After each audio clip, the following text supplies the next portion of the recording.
Okay, fine. Dear students, today we will learn about, up till now we have learned about the introduction to thermodynamics, various thermodynamic processes, the language, terms used in thermodynamics and all. Today we will start the concepts of thermodynamics, the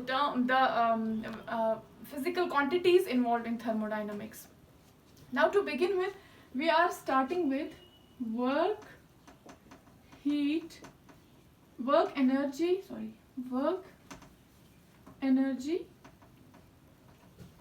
and heat, because heat is also a form of energy, that's why it's in brackets. Okay, work, energy and heat. First of all, I'll give you an outline of today's lecture so that everything falls into place. Okay, this outline remains in your mind and everything falls into place. We will start with work, energy and heat. I'll try to explain what these terms are, what work means, what energy is, what heat is, how these are related to each other, how you convert work into energy and energy into work, right? After that, we will come to thermodynamic perspective of energy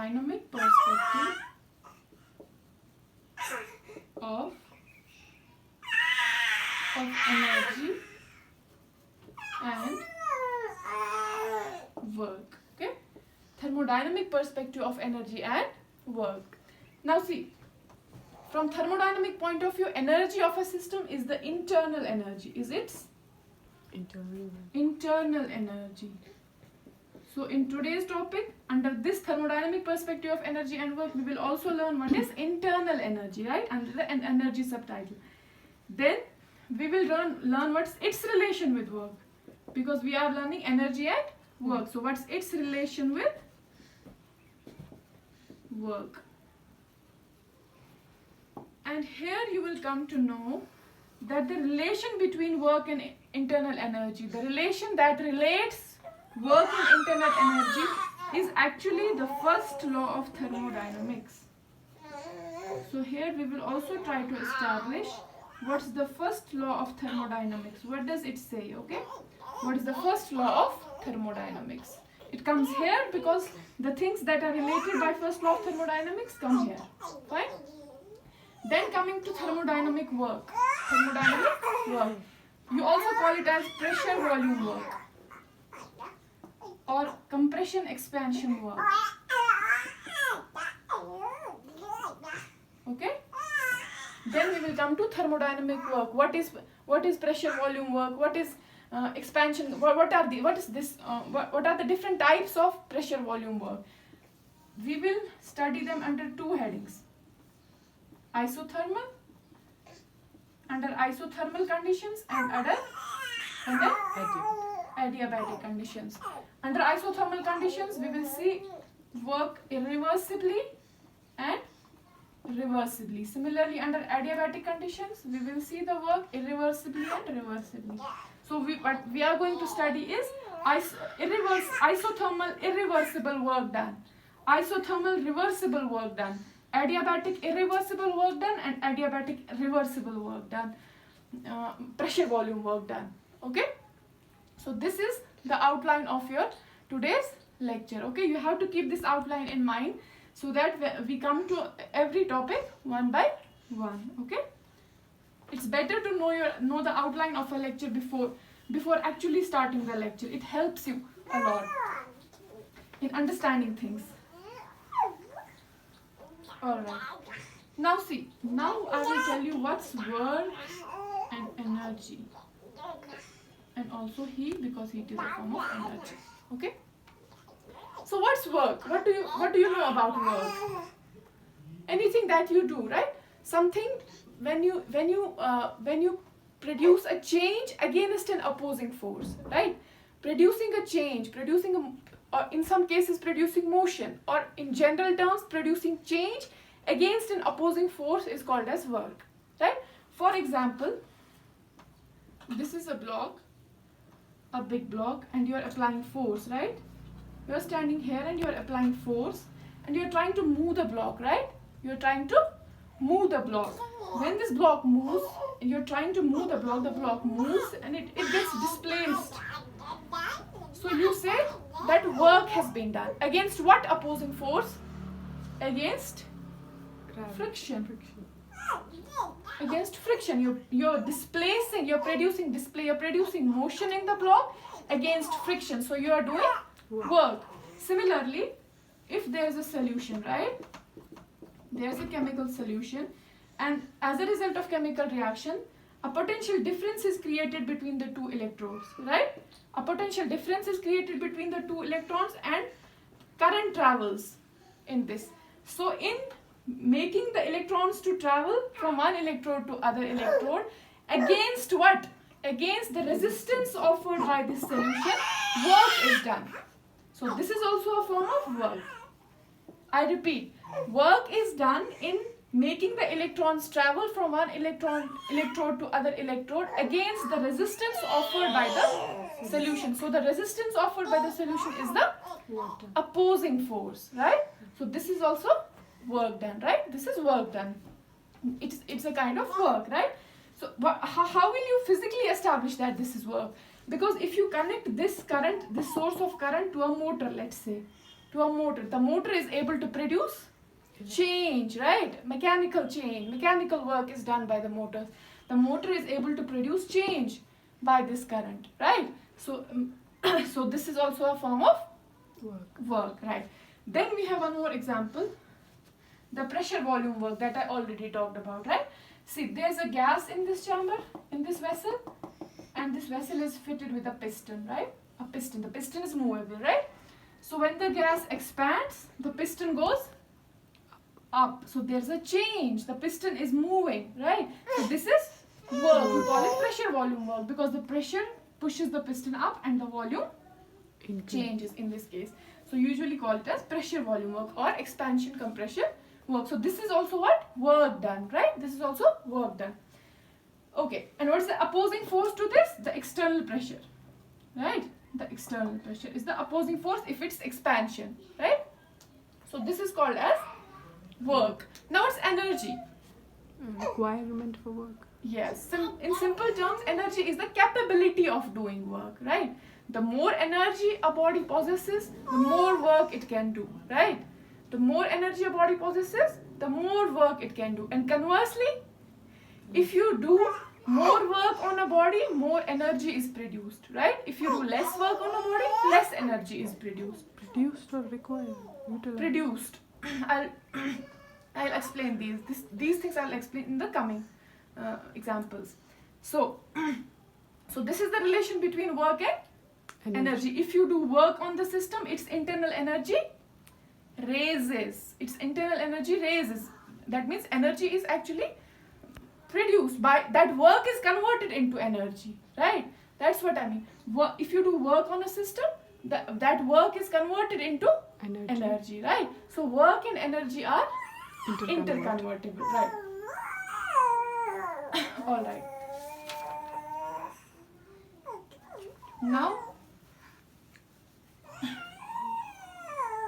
Now coming to heat. Heat is also a form of energy. Heat is a form of energy. Heat is that form of energy which flows from one body to another body when there is a difference of temperature, right? So for example, so heat is also basically a form of energy. It's that form of energy which flows due to what? Due to a temperature difference, right? So here, for example, if we take a beaker of water, okay, you dip a rod in it. It's a heated rod. It's a heated rod, right? This heated rod, its temperature is high, the water is cold, its temperature is low, there's a temperature gradient, right? Temperature difference. So heat will flow from this rod to the water. So heat flows from rod to the water. That means there's a transfer of energy from rod to the water. Yes. And this hot water can perform more work than cold water. So we can say heat in the form of energy was transferred from this rod to this and work was done, right? So all the three are involved here. These are basically interconvertible or interchangeably used terms, right? Now another example. For example, you rub your hands. What are you doing? Work against friction, right? You're rubbing your hands against friction. You're doing work. What's produced? Heat. Heat is produced, right? So work can produce heat and heat can produce Work. done. work, right? And heat is again a form of Energy. energy. So energy can produce work and work can be converted into energy, right? Okay. Now see, there was a scientist called Joule who gave a mathematical equivalence of this work and heat, right? What he said was Joule. His name was Joule, okay? Something Joule, I don't know. Work is directly proportional to heat. What did he say? Work is directly proportional to heat, which is obvious. The more work you perform, the more heat is produced. More work is converted into heat, right? So, but his experiment, what he experimentally proved that work is equal to J. J is a constant. He experimentally found this J to be equal to 4.184 joules. Okay, 4.184 joules. So this is the mathematical equivalence of work and heat. This again, so from this mathematical equivalence of work and heat, you again come to know that work and heat are interconvertible and are related by what? Through a constant. Joule's mechanical equivalent of heat through a constant, right? So what do we infer from this equation is that to produce 4.184 joules of work, 1 calorie of heat is required. Okay, so this is the, you must have read this in your school time. This is a basic equation. Mechanical equivalence of work and heat. Okay, fine. Now coming to, so you understood these three terms, work, energy and heat are basically interconvertible, and what they mean you know. Okay, now coming to thermodynamics. Thermodynamically, okay? Tell me thermodynamically, if we have a system, right? Thermodynamically, we have a system, okay? And we say that this system has to perform work. What's the total energy that is available with the system which can be converted into work? It's internal. It's basically entire energy. Whatever energy this system has can be converted into work. So we thermodynamically we will take into account all the energy that this system has, right? And that total energy in totality that this system has is called as internal energy. That is why here in thermodynamics we will try to relate internal energy with work, right? Internal energy and work. First we will try to know what is this internal energy, right? What is this internal energy? See, for example, you have a substance. This substance, if it is an elemental substance, it's made up of atoms. If it is a molecular substance, it's made up of molecules, right? Basically, every substance is made up of small constituent particles, right? So these particles, they keep on translating. They show translatory motion. They show vibratory motion, right? They show rotatory motion.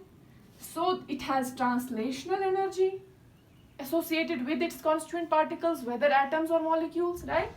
It has vibrational energy associated with it, right? It has rotational energy associated with it, right? Because of its constituent particles. Okay? Now, it has electrons in it. Yes, it has electrons in it, and electrons are moving charges. So it has electronic energy associated with it, right? It has nucleus. It has a nucleus in every atom or atom that makes up this substance. So it has nuclear energy. There are a lot of nuclear energies, right? It has nuclear energy associated with it, right? So every substance made up of atoms or molecules has translational, vibrational, rotational, electronic, nuclear energies associated with it. And in addition to these, there is one more energy which is called as interactive energy, interactional energy. The interaction of these these moments, right? The interaction of these energies together gives rise to one more energy called as interactional energy, right? Interactional energy. So, internal energy of a system would be a total of all these energies, right? A total of all these energies, a summation of all these energies is called as the internal energy of a particular system made up of a particular substance, right? That whether we talk of a gas or whatever, okay? So here, okay, now tell me one thing. Is it possible to measure the absolute value of internal energy? in order to measure the absolute value of internal energy, you have to know all these values, right? But is that possible to measure all the values individually? Not practical. It's practically not possible, right? So absolute value of internal energy cannot be calculated, right? But fortunately, in thermodynamics, you don't need the absolute value of internal energy, right? You don't need it, because you have to see how much of internal energy has been converted into work. For example, in this case, you have to see how much of internal energy has been converted into work. Work has been done at what expense of the internal energy, right? So what does that imply? We have to only see what proportion, right? So in thermodynamics, what is important is not the absolute value of internal energy, but a change in internal energy, which is denoted by delta E, okay? So in thermodynamics, delta E is of significance and it can be calculated or measured, right? How? Let us see. Okay, some few characteristics of internal energy. You tell me, will internal energy depend upon the mass of the system?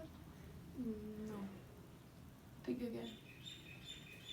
The constituent mass of the system? It will, because it is a sum total of these energies of the constituent particles. The more the number of constituent particles, the more these energies will be there. Okay. Right? The more the number of particles, more the energy. Okay, so internal energy of a system depends on the mass of the system. So it is an extensive property. I taught you this in the last lecture. The properties that depend on the mass of the system are called as extensive properties. So internal energy is an extensive property. Okay. Okay, tell me, will it be a state function or a path function? Energy, internal energy. State function. It will be a state function, because whatever path you follow, it will have the same moments inside it. So it will be a state function. And if it is a state function, then I already told you it will be a definite integral, right? It will be a definite integral. Also, for a reversible process, delta E would be 0. I have already explained these in the lecture 1. Okay. These. Okay. What else? Okay. So this is internal energy, right? Now we will see, because I already told you that absolute value of internal energy cannot be measured, but what can be measured is change in internal energy, delta E. Now let's see, how do we measure this change in the internal energy, delta E, and what is the relation between this change in internal energy and work? What proportion of internal energy is converted into work is of significance thermodynamically, right? So here we want to see how do we measure delta E and what's its relation with work, the amount of work produced, right? Okay, let's take a system, this thermodynamic system. Okay, there's a gas inside it. Okay, there's a gas inside it and there's a piston fixed to it. Fine, piston fixed to it. Let's say the internal energy of this system is E1 or EI, initial. Okay, this will be easy to remember. EI, initial internal energy. So in order to increase the internal energy of the system, what? In order to increase the internal energy of the system, what can be done? What can be done to increase the internal energy of the system? Work is to be done on the system. Or if decrease, then by the system. But what the term involved, the concept involved is work. So work can be done, right? Work here can be done on the system. Okay, work can be done on the system. What else can be done to increase the internal energy of the system? To supply energy externally. If you want to increase its energy by some units, just supply energy externally. Let's say supply heat in the form of heat. Okay, so supplying External energy or Q, that's heat, externally, right? Externally. Is there anything else that can be done to increase internal energy? No. And this has been experimentally proved also. These are the only two ways that you can increase the internal energy of a system. You can you can perform work on the system to increase its internal energy, and you can supply energy or heat externally to increase its internal energy. Okay, so let's say we gave Q amount of heat to the system, right? And we performed W amount of work on the system. Okay, perform W amount of work on the system. So let's say its internal energy now change it to E final. Okay, the internal energy change it to E final. So what would delta E be? EF minus EI. E final minus E initial. Always remember here in thermodynamics, change in internal energy or change in any quantity means increment in that, right? E final minus E initial, always. Okay, increment. E final minus E initial. Now see, what is the change in internal, what is the amount of change in internal energy? How did we bring about that change? By performing work on the system and by giving heat to the system, no other source, right? So can we say delta E is this change in internal energy occurred due to the heat that we gave plus the work that was done on the system. So internal energy change brought about in a system is equal to the heat given to that system plus work done on that system, right? Very simple. This here implies that heat and work are two equivalent modes of changing internal energy, right? You give it, you perform work on the system, it will convert it into internal energy. You give heat to the system, it will be converted into internal energy. This I can explain. For example, there is an international bank, okay, which accepts wealth in any form. So you go and give it, and the currency there is dollar. Let's say internal energy there is dollar, okay. It saves your wealth in the form of dollars.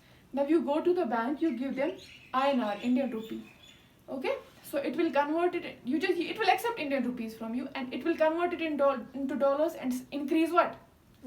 Dollars, right? Increase your balance in dollars, right? So then you go and give them gold. It will accept gold from you, but it will do what? It will convert this gold into dollars and put dollars in your account, and what will be increased? Dollars. Similarly, when you give work to a system, it converts it into internal energy. You give heat to a system, it converts it into internal energy, right? That is what I mean by saying work and heat are two equivalent modes of changing internal energy, right? Now this equation, delta E is equal to Q plus W, is actually the mathematical form of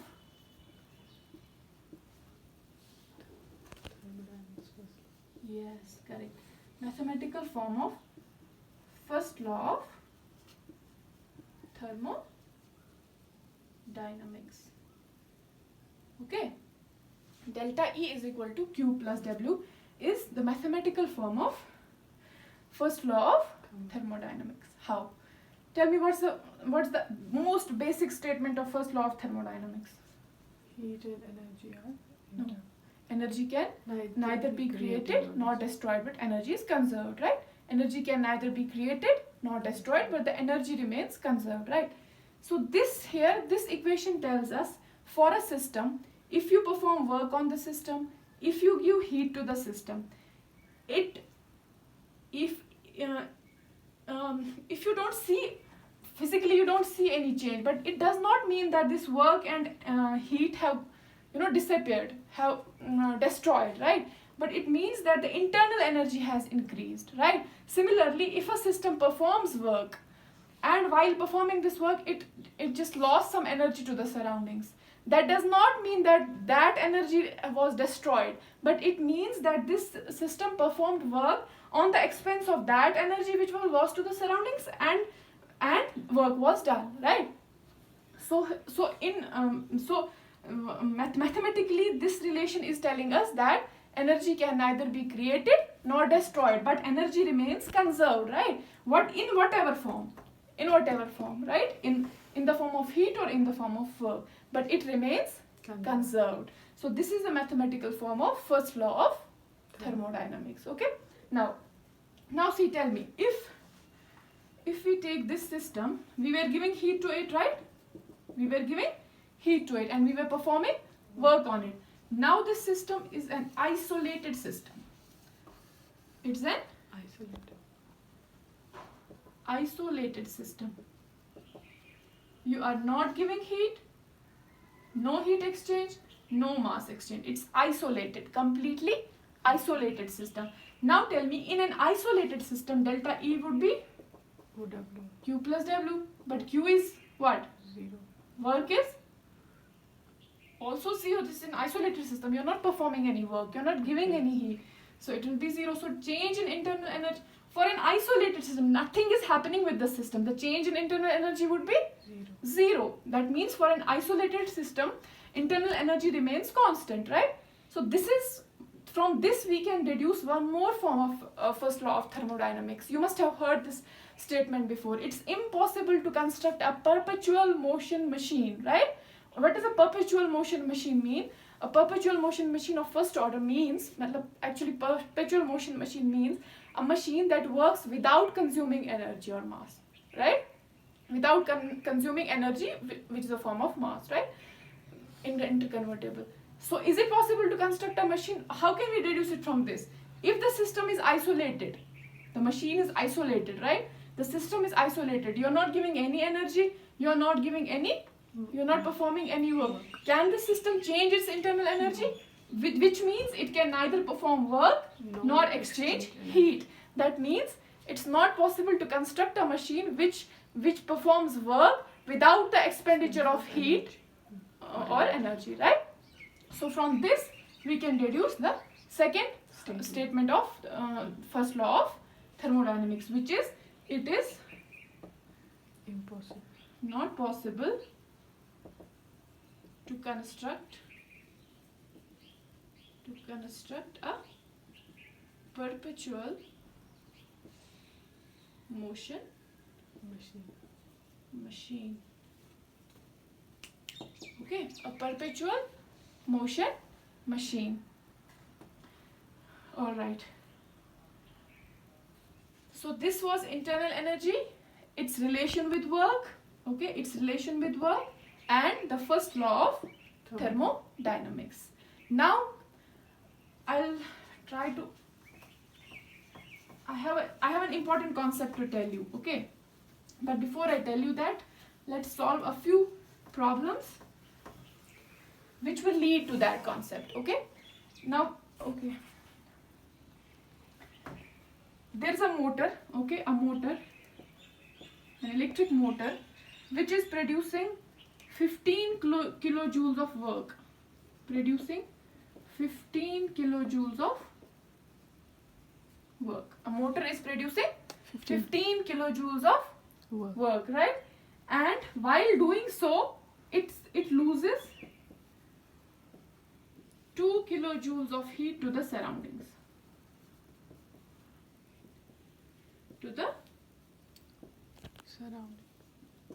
What's the magnitude of work done? What's the work done, right? Now, we know, okay? Actually not work. Work it has already given. What's the change in internal energy? What is the change in internal energy? What would be the change in internal energy? 2 Q plus W, delta E. Now see, how much amount of heat it has given to the surroundings? 2 kilojoules. 2 kilojoules, right? And how much work it has performed? 15 kilojoules. So here we have to keep into mind that there are sign conventions that are to be followed when you take thermodynamic quantities, right? So what are these sign conventions? How will you here calculate the change in internal energy, right? So here I am telling you the sign conventions. And in thermodynamics, the transfer of energy or the flow of energy is viewed from the system's perspective. From the system's perspective. What does that mean? This is your system, right? Any work done on the system or any heat given to the system is positive. Positive. Any work done by the system or any heat given by the system is negative. So this is what you call as system's perspective. the system should be benefited, right? The benefited, those quantities which benefit the system are positive, which produce a loss in the system are negative, right? That's what you call as from the system's perspective. So here, 2 kilojoules sign per conventions are work done on the system positive, heat given to the system positive, work done by the system negative, heat given by the system negative. Okay, now coming back to this problem. These are sign conventions and you have to remember them forever. Okay, this is very important. Please remember this forever. Now, here delta E, Q, how much amount of heat has flown? What's the exchange of amount of heat? 2 kilojoules 2 kilojoule. Is it given by the system or is it given to the system? by the By the system. It loses 2 kilojoule of heat to the surroundings. System is giving to the surroundings. So will it be minus or will it be plus? minus Minus. It would be minus 2. Okay. Now work. Work has been done by the system or on the system? by the system. By the system. The motor is producing work. The motor is doing work. So it will be minus or plus? minus Minus 15. So the change in internal energy will be minus 17 kilojoules. Okay? Minus 17 kilojoules. One more problem and then we will end today's lecture. Okay? So, okay. On a system, I hope you wrote this. If not, then pause the video and write it down. On a system, 100 kilojoule of work on a system, 100 kilojoule of work is done. Okay, on a system 100 kilojoule of work is done, and while doing so 15 kilojoules escaped to the surroundings. What is the change in internal energy? 85 kilojoules. Very good. Delta E is Q plus W. Okay, what's Q? Q is the heat exchange, right? And how much amount of heat has been given to the surroundings? minus 15 Minus 15, correct, because it's given by the system. And how much work has been done on the system? Plus 100 kilojoules. So it is 85 kilojoules. 85 kilojoules of heat are still, in spite of losing 15 kilojoules of heat to the surroundings, out of this 100 kilojoule that was performed on the system, 85 kilojoules of heat are still available to increase the internal energy of the system. Got it? Okay. So I think this is okay for today. Today's lecture. In the next lecture, we will take up what? Thermodynamic work. Okay? Thermodynamic work, pressure volume work in different conditions. There also we need these sign conventions. Okay? So you have to remember these sign conventions forever. I want to repeat these sign conventions. Whenever work is done on the system, it's positive. Whenever heat is given to the system, it's positive. Whenever work is done by the system, it's negative. And whenever heat is given by the system to the surroundings, so it is negative. Okay? That's all for today. I wish you all a happy learning.